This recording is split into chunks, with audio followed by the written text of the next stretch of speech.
পরনিন্দা, পরচর্চা, গিয়ে তারপরে মানুষের পেছনে চগল খুঁড়ে আর গালি গালাজ, গান বাজনা, জীব যত বেশি করতে পারবে, বডির অন্য কোনো পার্টস দিয়ে এত কাজ করা সম্ভব হবে না।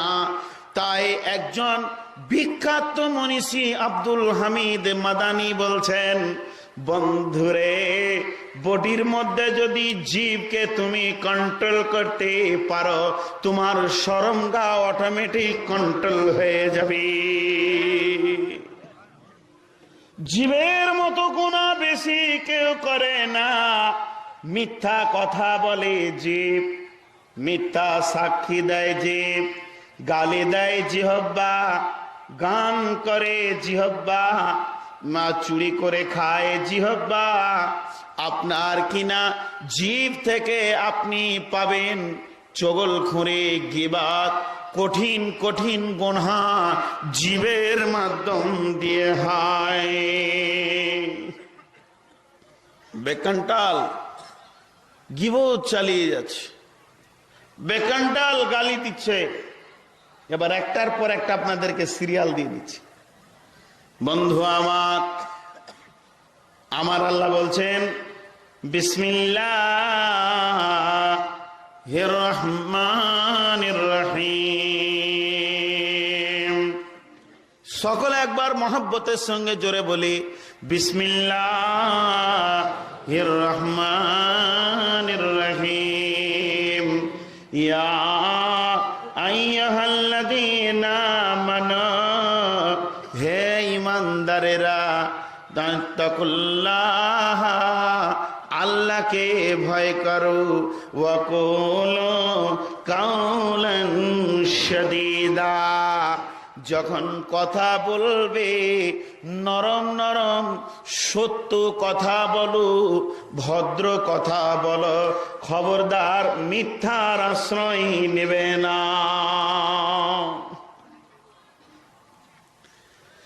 আল্লাহ রাব্বুল আলামিন সূরা নামের ভিতরে বলছেন, ওয়াইদা কুলতুম ফাদিলা ওয়ালাউ কানা যা কুরবা। ওরে আমার বান্দারা, যখন বিচারের মধ্যখানে বসবে, ইনসাফের সঙ্গে কথা বলবে, নিকট আত্মীয় বলে কোল টেনে তুমি জীবকে অপব্যবহার করবে না। আল্লাহর নবী বলছেন, হযরতে আবু হুরায়রা বর্ণনা করছেন, ওয়ান আবি হুরায়রাতা রাদিয়াল্লাহু তাআলা আনহু قال আওসানি قال سمعت رسول الله صلى الله عليه وسلم وهو يقول سبعة يظلهم الله في ظله يوم لا ظل إلا ظله। সাত ব্যক্তি আরশের নিচে ছায়া পাবে রে, তার মধ্যে ওই ব্যক্তি একজন যে ইনসাফ বিচার করেছে, যার জবান দিয়ে কোনোদিন বেঈমানি কথা বের হয়নি। জীব একটা এমন জিনিস। শেখ সাদি কি বলছেন দেখেন, বানামে জাহাদা রেজা ফরি হাকিমে সুকুন্দার জবা আফারি খুদাবন্দে বসন্দহে দস্তগীর করিমে খাতা বক্সি পূজস ফজির। তাজকিয়ায়ে নফস, আত্মসমালোচনা 2 মিনিট করি আমরা, কার দোষ দিয়ে লাভ নাই। শেখ সাদি বলছে, তুমি কন্ট্রোল হও, কন্ট্রোল হও। আমার হাতে কয়টা আঙ্গুল? এবার হাতটাকে ঘুরিয়ে নিলাম। আপনাদের দিকে কয়টা? ওপরে সাক্ষী আছে কয়জন? আর আমার দিকে কয়টা আছে? শেখ সাদি বলছেন, তুমি লোককে বলছো চোর, এই লোকটা চোর, এই লোকটা বাটপার, এই লোকটা মিথ্যুক, ওই লোকটা কি লম্পট, ওই লোকটা সুদ খায়। বলে তুমি সারাদিন লোকের ভুল দেখে তার দিকে একটা আঙুল দাও, আর একজন সাক্ষী আছে তোমার দিকে 3টি আঙুল আছে। ও যদি 4 আনা চোর, তুমি নিজেই 12 আনা চোর। বিচার তোমার হাতেই রয়েছে, কার দিকে একটা আঙুল দিও না। তুমি জবানকে কন্ট্রোল করো। কিছু লোক আছে চায়ের দোকানে বসে বসে মেশিনের মতো ভ্যাত ভ্যাত ভ্যাত ভ্যাত ভ্যাত ভ্যাত করে বকবে। গোটা দুনিয়ার লোক বদ, আর ওই এলাকার মধ্যে ভদ্রলোক ফেরেশতা, ওর কোনো গুনাহ নাই। এই মাল আপনাদের দিকে আছে? ওর যখন জবান চালু হয়ে যাবে, মেশিনের মতো চলছে, ও চোর, ও বাটপার, ও তো মেরে খেয়েছে, ও তো এই করেছে, আর ও নিজে আল্লাহর ওলি, ওর ভুলই নেই। এরকম মাল আপনাদের এলাকায় আছে? বন্ধুরে আমার, তাহলে একটা উদাহরণ আপনাদের সামনে দিই। কাঁচে মুখ দেখা যায় কি? আপনারা জোরে বলেন। কাঁচে মুখ দেখা যায় কি? ভুল বললেন। কাঁচে মুখ দেখা যায় না, কাঁচের পেছনে একটা পারদ দেওয়া থাকে। অরিজিনাল ছবিটা কিন্তু পারতে গিয়ে আপনার উঠে যায়। পারতের পেছন দিকে আপনার প্রাইমার দিয়ে লেমিনেশন করা থাকে। পেছনটাকে প্রাইমার কেন দেয়? ওদিকে দেখার প্রয়োজন নাই। সামনেতে কাঁচ কেন দিল? পারত কাঁচবিহীন থাকবে না, কাগজে দিলে নষ্ট হয়ে যাবে, এর জন্যে কাঁচ দিয়ে গাইড করা হয়েছে। ওইটার নাম হয়ে যাবে আয়না। যদি পারতটাকে আপনি চাকু দিয়ে চেঁচে ছিলে তুলে দেন, শুধু কাঁচটাকে বের করেন, পারতবিহীন কাঁচের লোকের মুখ দেখা যাবে, নিজের মুখ দেখা যাবে না। আর যে কাঁচে পারত দেওয়া থাকবে, আপনার নিজের গালে কালি আছে বলে দেবে, নাকে মাছি আছে বলে দেবে, আপনার বডির ভুলগুলো দেখাতে পারবে। তাই বিখ্যাত দার্শনিক শেখ সাদি রহমতুল্লাহ আলাইহি বলেন, যখন মুমিনের ঈমান থাকবে, ঈমানদার মুমিন নিজের ভুল ছাড়া লোকের ভুল দেখতে পাবে না। আর বেঈমানদের কাজ হলো, ওর দিলে ঈমানের পারত না থাকার কারণে সারা দুনিয়ার ভুল দেখবে, কিন্তু নিজের ভুল দেখা সম্ভব হবে না। এদের কাজই হচ্ছে এই ভুল। তো একটা বিচার আপনাদের কাছে করেলি, দলিল আপনারা আজকে দিচ্ছেন, আজকে সব বাইয়ানাতে বসে আছি, শরীয়তে দলিলবিহীন কিছু করা যাবে না। তো বিচারটা হলো কি? বচনে বচনে বিটি হারাইল কেথা, ভেরলের যুদ্ধতে গেল শিয়ালের মাথার, মা বিটিতে ঝগড়া করে বটি পড়লো নাকে, 3 জনের মধ্যে দোষ দিব কাকে? বচনে বচনে বিটি হারাইল কেথা, ভেরলের যুদ্ধতে গেল শিয়ালের মাথা, আর মা বিটিতে ঝগড়া করে বটি পড়লো নাকে, 3 জনের মধ্যে দোষ দিব কাকে? বিচার করে। একটা বুড়ি মেয়ে 3 লক্ষ টাকা নিয়ে নদী পার হয়ে বেটির বাড়ি যাবে জামাইকে দেওয়ার জন্য। তো ছিঁড়া কেঁথায় ও টাকাটি বেঁধেছে, বাঁধার পর খালি ঘন ঘন বকছে, আমার যা হবে হোক, তার আমার জন্য এই কেঁথা না হারায়, যা হবে হোক, কেঁথাটা যেন না যায়, বাবা আমার কেঁথা যেন না যায়। আর ডাকাতে কেঁথাই চুরি করেছে, দোষ কার? বেশি জবান চালিয়েছে, কেঁথা চলে গেছে। আর ভেড়লের যুদ্ধতে গেল শিয়ালের মাথা, দুইটা ষাঁড় ভেড়া যুদ্ধ লেগেছে, খাটাস খাটাস। একটা শিয়াল বলছে যেটা পড়বে ওইটাই আমার। অনেকক্ষণ থাকার পর দেখছে যে পড়ছে না, তাহলে কি মরবে না নাকি?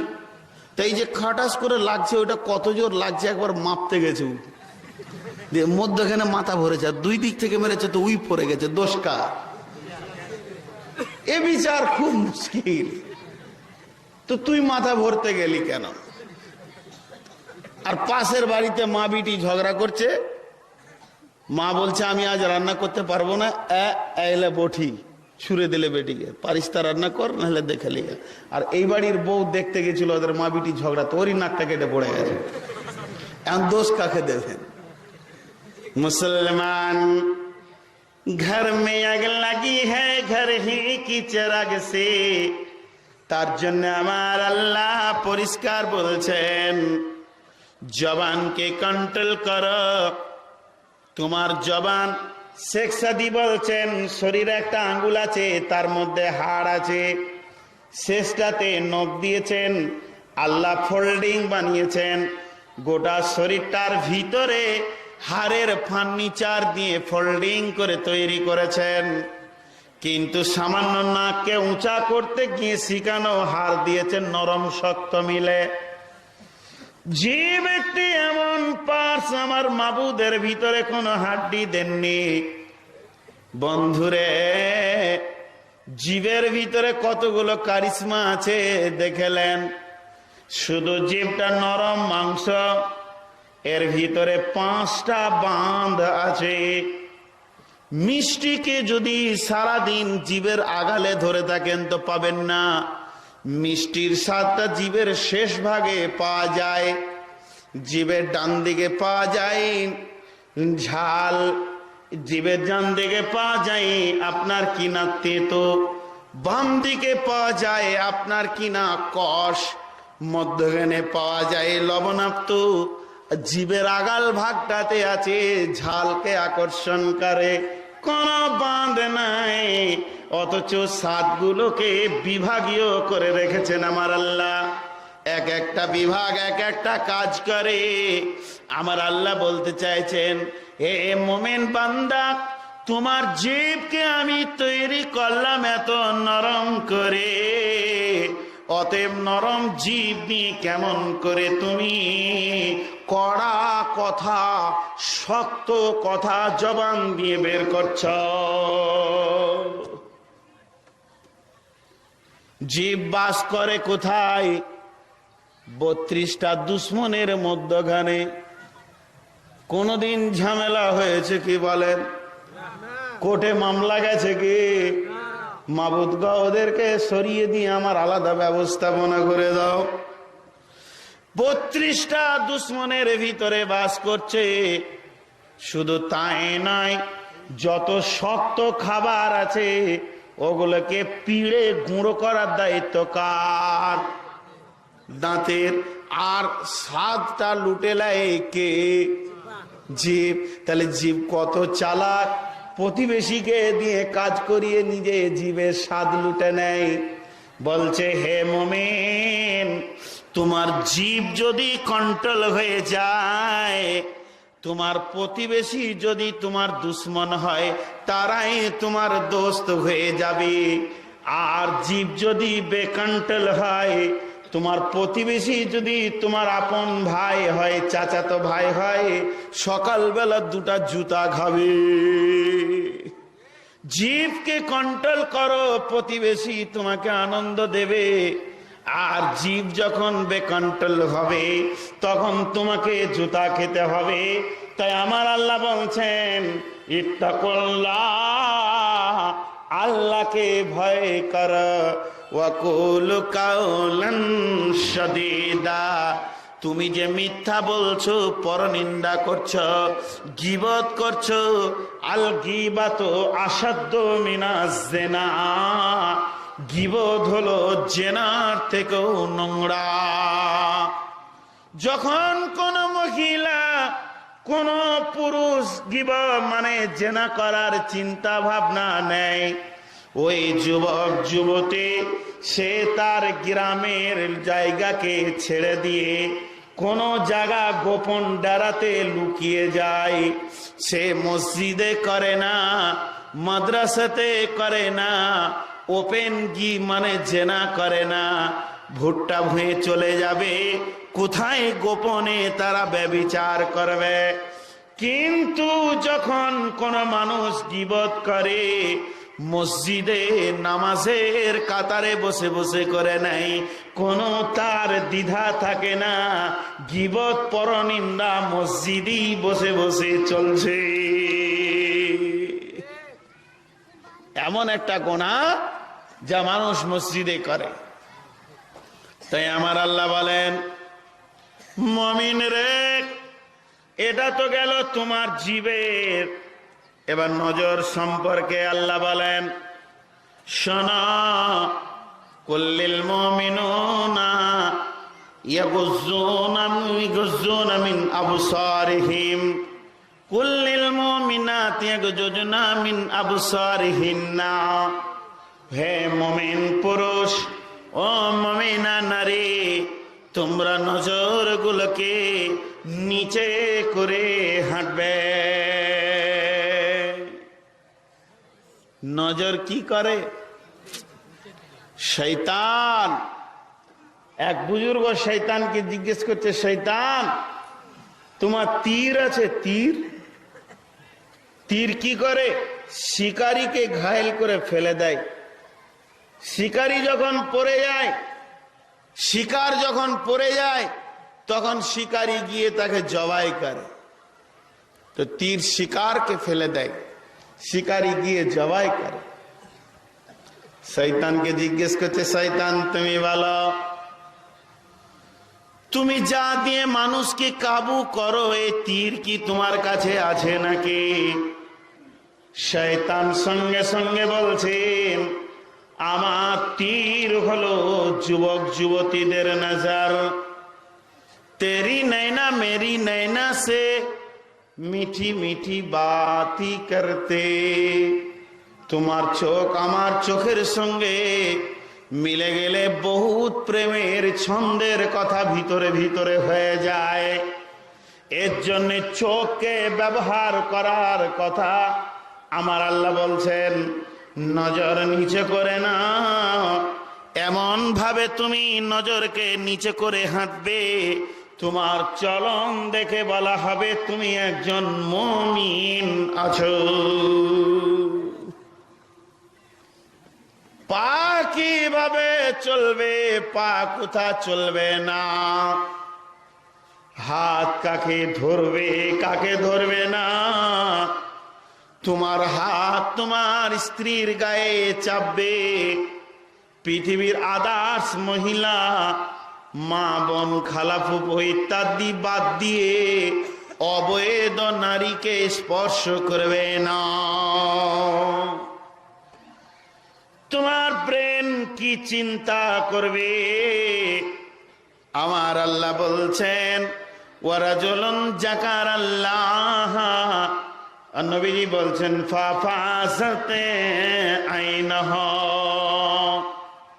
মায়েরা বোনেরা আমার কান করে শুনেলেন, মা বোনেরা আগেকার যুগে কাজল নিত, মধ্যযুগে সুরমা কাজল দুটি নিয়েছে, এ যুগে আবার নতুন প্যাটার্নের মাল দেখতে পেয়েছি।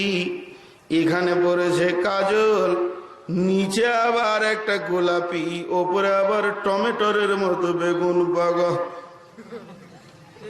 লিখে না মেয়েরা, এত মডেলাইজ তোমাকে করতে হবে না। একটা মেয়ে যদি গোটা শরীরে কোনো অলংকার না পরে, আর তার চোখে যদি লজ্জা থাকে, ওই মেয়েটার মতো দামি অলংকার আর কিছু নাই। বেহায়া মেয়ে যদি 32 ভরি সোনা পরে, আর টমেটোর মতো গালকে লিপস্টিক দিয়ে করে নেয়, তো ইনশাআল্লাহ ওর দিকে লুচ্চারাও তাকিয়ে দেখবে না। একমাত্র মুমিন মহিলা, তোমাকে অলংকার হতে তোমার শরমের ছায়া, তোমার চোখে শরম জড়িত থাকবে, লজ্জা থাকবে।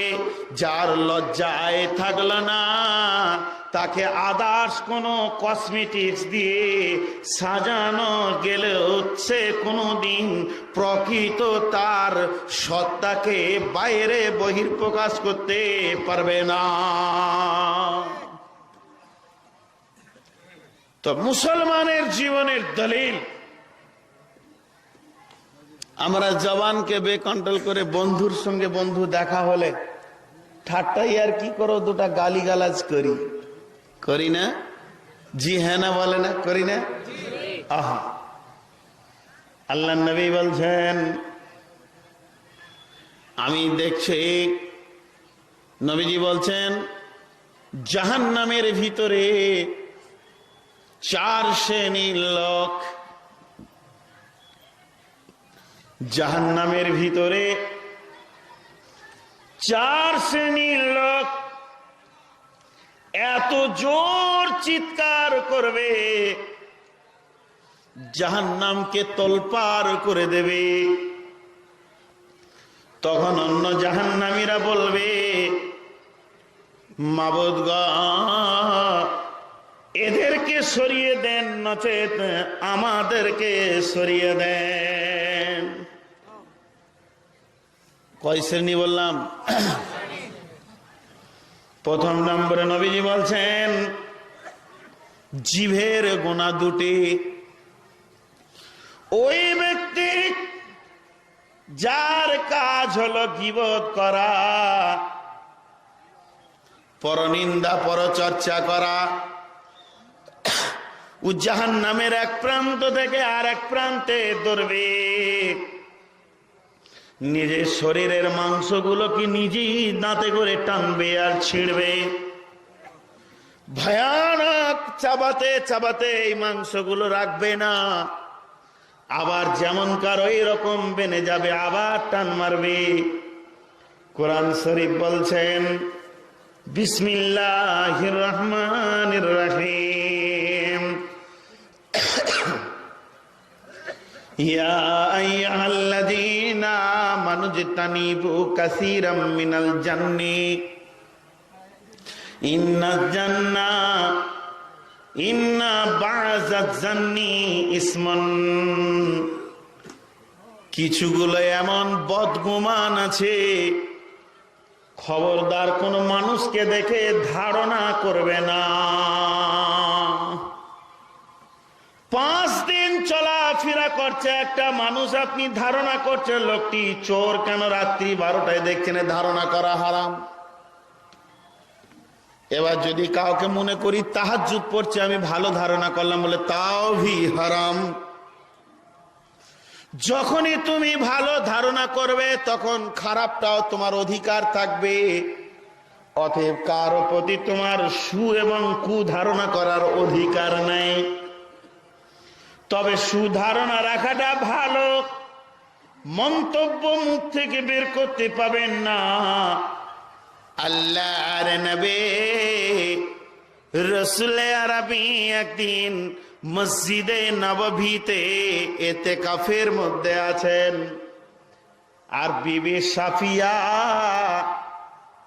আল্লাহর নবীকে দেখা করতে গিয়ে একটু রাতটা বেশি হয়ে যাওয়ার কারণে বিবি সাফিয়া বললেন, ওগো আল্লাহর নবী, আপনি একটু আমাকে বাড়ি পর্যন্ত আগিয়ে দেন। নবীজি বললেন, চলো তোমাকে একটু আগিয়ে দিই। মা বোনেরা কান করে শুনবেন। নবীজি বিবি সাফিয়াকে নিয়ে যখন আগাতে শুরু করেছেন, কিছু দূর রাস্তা অতিক্রম করলেন, মধ্যখানে একজন সাহাবী এরকম ক্রস করে চলে গেল। সাহাবীটা এরকম দেখলেন যে নবীজি গেলেন, সঙ্গে একটা মহিলা। আল্লাহর নবী কত ট্যালেন্টেড মানুষ ছিলেন দেখেন। বেগম সাফিয়াকে বললেন, বেগম রে, তুমি একটু দাঁড়িয়ে যাও। উনি একটু হেঁটে এসে বললেন, ও আল্লাহর বান্দা, তুমি এখানে শোনো, এই যে আমার পাশে যে মহিলাটা ছিল এটা আমার বিবি সাফিয়া, যাও। সাহাবীরা বলছেন, হুজুর আল্লাহর কসম করে বলছি, আপনার জবানের ওপরে আমাদের এত বিশ্বাস আছে যে আপনাকে নবীজি বলেছি আমান্না, সাদ্দাকনা মেনে নিয়েছি। আপনার আল্লাহকে দেখিনি, আপনি বলেছেন আল্লাহ আছে তাই সাজদা করে। আমরা জীবনেও কোনোদিন আপনার কথার বাইরে চলি না। জান্নাত জাহান্নাম দেখিনি, আপনার কথার ওপরে বিশ্বাস করে আছে। আর এই সামান্য ব্যাপারটা কি আমার দিলে সন্দেহ আসবে? কসম খোদার আপনার উপরে আমার কোনো সন্দেহ নাই। নবীজি তখন বললেন, ও আল্লাহর বান্দা, তুমি সন্দেহ করেছ বলি আমি বলিনি। আমার বলার উদ্দেশ্যটা হচ্ছে, কেন শুনে লাও, এটাও ক্লিয়ার করে দি, তুমি ভালো আমি ভালো, কিন্তু মধ্যখানে শয়তান ভালো নয়। শয়তান যদি কোন রকমে একটা বিপক্ষ দল আমার পেছনে লেগে আছে সব সময় আমার কলঙ্ক বের করার জন্যে, যদি তারা কোনোদিন কোনো জায়গায় আলোচনা করে যে নবী মোহাম্মদ চরিত্রহীন লোক, ওর নারীর কারবার আছে, তখন তোমার মনটা বলবে আমিও একদিন আঁধার রাতে দেখেছি। এই কথাটা যখনই তোমার কাছে চলে আসবে, জীবনের আমল বরবাদ হয়ে যাবে, বেঈমান হয়ে তুমি জান্নাতে জাহান্নামে চলে যাবে। এই ধারণাটা তোমাকে জাহান্নামে নিয়ে চলে যাক, এটা আমি চাইছি না, তার একটা বান দিয়ে দিলাম, জীবনেও তোমার ধারণা হবে না। তাই হযরতে উমরের জামানায় একটা ঘটনা শুনেলেন। হযরতে উমর একটি বিধবা বুড়ির বাড়িতে প্রতিদিন একই টাইমে ঢুকতেন আর বের হয়ে চলে যেত। একই টাইমে ঢুকছে আর বের হয়ে চলে গেছে, একই টাইমে ঢুকছে আর বের হয়ে চলে গেছে। পালাবেন নাকি? আচ্ছা আচ্ছা, ঠিক আছে, ইনশাআল্লাহ। একই জায়গায় ঢুকছেন আর বের হয়ে চলে যাচ্ছেন হযরতে ওমর। টাইম একই। মদিনার ছেলেরা ধারণা করলো উমর কেন বিধবার বাড়িতে প্রতিদিন যায়। দেখেন ধারণা কত খারাপ জিনিস। যখনই ধারণা করেছে কে উমরের সামনে যাবি রে বাবা, তিনি গাম্ভীর্য মানুষ ছিলেন, এত গম্ভীর লোক ছিলেন যে সামনে দাঁড়ানো বড় মুশকিল হয়ে যেত। কিন্তু শুনলেন হযরত উমর একদিন বেরিয়ে চলে গেলেন মহিলাটার বাড়ি থেকে। বেশ কয়েকটি মদিনার যুবক ওই বুড়িটার ঘরে ঢুকল। বুড়িটি ঘরের ভিতরে পর্দার মধ্যে আছে। এমন সময় যুবকগুলি বলছেন, ও বুড়িমা, আমরা একটা প্রশ্ন করব আপনাকে, আল্লাহকে ভয় রেখে সৎ উত্তর দিতে হবে। এতটুকু মিথ্যার আশ্রয় আপনি নেবেন না। বুড়িটা তখন বলছে, বলো বাবা তোমাদের প্রশ্ন কি? তখন এরা প্রশ্ন করে বললেন, প্রতিদিন একই টাইমে একটি যুবক, আপনি তো বিধবা, আপনার স্বামী নাই, নাই আপনার ছেলে মেয়ে বৌমা নাতি পুতা, একাই বাড়িতে থাকেন, ওই যুবকটি কেন প্রতিদিন আপনার ঘরে আসে? কে যুবকটি? নাম ঠিকানা সহ তুমি বলো, কেন আসে? বুড়িটি বলছে, বাবা রে, কেন আসে বলতে পারবো, কে আসে বলতে পারবো না। কে বলতে পারবো না, তার কারণটা আল্লাহর কসম দিয়ে বলছি, আমার দুটি চোখ অন্ধ, আমি পৃথিবীকে দেখতে পাই না, সূর্যের আলো আমার কোনো কাজ করতে পারে না। তবে কেন আসে? এই খবরটা তোমরা শুনে নাও, আমার ছেলে নাই, পিলে নাই, বউ নাই, বেটি নাই, আমি একজন বিধবা। ওই যুবকটা একই টাইমে আসে, আমার এই রুমের এক পাশে আমি পেশাব পায়খানা করে রাখি, আর এই ঘরের ভিতরে ঢুকে যুবকটি দুই হাতে করে আমার পেশাব পায়খানাকে সাফ করে দিয়ে নতুন দিনের জন্য পানি তুলে দিয়ে মশক ভরে দেয়, তারপরে দ্বিতীয় দিনের খাবার তৈরি করে দেয়া বলল ও তার মৃত ভাইয়ের মাংসকে খেল। আল্লাহ রসুল কত সূক্ষ্ম জিনিসকে গীবত বলেছে জানেন? আল্লাহ নবী অসুস্থ অবস্থায় পড়ে আছেন, এরকম অসুস্থ, মাথার ব্যথায়, ওটাতে ইন্তেকাল করবেন। তো একজন বিবি এসে রসুলের বুকে হাত দিয়ে বলছে, হুজুর আপনার কি হলো? বুঝতে পারছেন কি না? মহব্বতের সঙ্গে বলছেন। বিবি অবশ্যই বলবেন, একবার মুখের কাছে মুখটা নিয়ে গিয়ে, হুজুর আপনার